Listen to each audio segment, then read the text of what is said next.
வந்தாச்சு. அப்போ இனிமேல் நிதிஷ்குமார் இந்த லல்லு பிரசாத் கட்சி வர்றது இனிமேல் சந்தேகம் தான். ஏன்னா காங்கிரஸ் அதில் பார்த்து போயாச்சு. இந்திரிக்க குடும்பாட்சி முடிஞ்சுது. வெஸ்ட் பெங்கால் மம்தா குடும்பாட்சி இதே காட்டாட்சி தான்.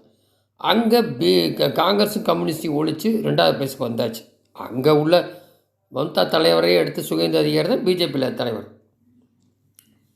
அப்போ இனி அடுத்தாப்பெல்லாம் வர்றதுக்கு அதை சொல்லிட்டார் மோடி ஸ்ட்ராட்டஜி. அது பார்ப்பாங்க. இப்போது வேரோட இருக்கிற குடும்பாட்சி இங்கே அட்டூழியம் பண்ணிகிட்ருக்கல தமிழ்நாட்டில். சோரண்டி தின்னுட்டு அந்த திரவிடியன் ஸ்டாக்ஸ் இருக்கு இல்லையா, இதுக்கு என்ன பண்ணுவாங்கன்னா சிம்பிள், ஒன்றா கூட்டாட்சி, அதாவது கூட்டணியோட ஆட்சி தான் வரும் இங்கே.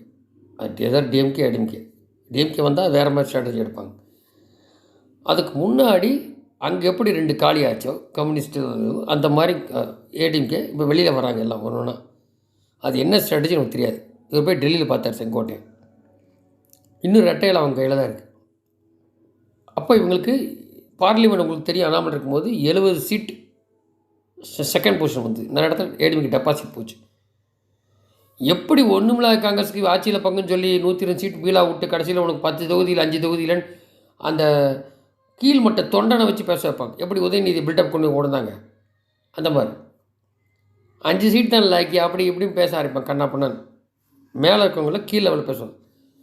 அந்த மாதிரி அண்ணாமலை இருக்கும்போது ஏடிஎம்கே எவ்வளோ பெர்சன்டேஜ், தேமுதிக இல்லை, அதே தான் ஈக்குவல் தான் கிட்டத்தட்ட. அப்போது யார் வரல, தினகரன் வரலன்னெலாம் சொல்லிட்டு இருக்காரு. நீங்கள் 100 தொகுதியை கொடுத்துருங்க பீகார், நாங்கள் பிரித்து கொடுத்துக்கிறோம்.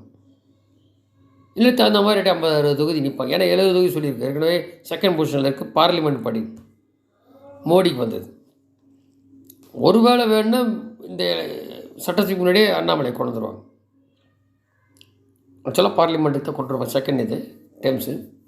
இல்லை பிரச்சாரத்துக்குடி வரலாம். அப்படி பண்ணும்போது உங்களுக்கு பல தொகுதிகள் உங்களுக்கு அந்த இதில் வரும். சட்டசபையில் நம்ம பிரச்சாரம் பண்ணும்போது செகண்ட் பொசிஷன் இருந்தது. அந்த மாதிரி வரும்போது நாளைக்கு கூட்டணி ஆட்சி எது உட்கார்ந்தாலும் அமித்ஷா கையில் எடுத்துடுவார் ஸ்ட்ராட்டஜியில். அது டிஎம்கே உட்கார்ந்தாலும் ஈஸி தான். கன்வீல் ஃபேக்ட்ரி ஏதாவது இருக்கும்ல, இந்த மாதிரிலாம் எடுப்பாங்க. ஏதாவது பல திட்டங்கள் இருக்கும். இது ஒரு நமக்கு தெரிஞ்ச இது எல்லா பரவாயில்ல கூட சொல்லக்கூடியது. 2வது பொசிஷன் வந்து 70 சீட்டில் இவங்க கேட்பாங்க. சீட்டை வாங்கி ஜெயிச்சு வரும்போது அதில் ஸ்ட்ராட்டஜி பண்ணணும். அண்ணாமலை பிரச்சாரத்து மூலிமா தான். ஸோ இதில் வந்து ஒரு பாயிண்ட் இருக்குது. அதுதான் இப்போ